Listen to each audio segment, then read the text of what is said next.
In today's video, I'm going to teach you how to enable API access in Salesforce. This step-by-step guide will make the process seamless and straightforward even if you're not the most tech savvy. Let's dive in. First, you'll want to open up Salesforce and look towards the top right corner of your screen. Here, you'll notice a gear icon. This is your portal to various settings and configurations within Salesforce. Go ahead and click on that gear icon. A drop-down menu will appear, and from this list you'll need to select the Advanced Setup option. This will lead you into the setup environment where you can make more in-depth changes, including those needed to enable API access. Once you are in the setup menu, take advantage of the Quick Find box, which is an incredibly helpful tool. As the name suggests, this box allows you to quickly locate specific settings or options. In the Quick Find box, type Profiles. This will filter the available options down to the ones we need for this task. Next, from the results that appear, choose the Profiles option.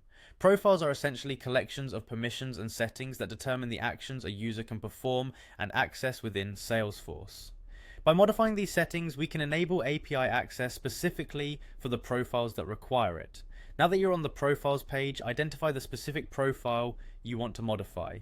This step is important because enabling API access might not be necessary for every profile in your organization, and you want to be intentional with these changes. Once you've found the correct profile, you'll see an Edit link next to it. Click Edit to proceed. You'll now find yourself on the Profiles Detail page, where you can configure a wide range of settings.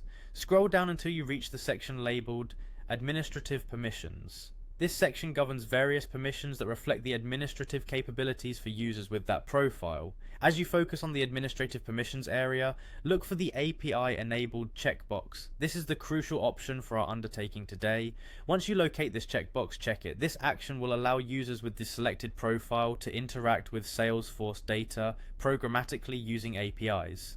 The final step is to save these changes.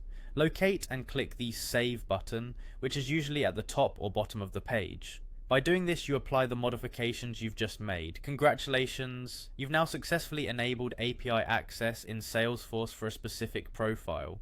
This process can be crucial for integrating with other applications and expanding the functionality of Salesforce within your organization. Feel free to revisit these steps anytime you need to modify API access for different profiles, and remember to proceed carefully to maintain the security of your Salesforce data.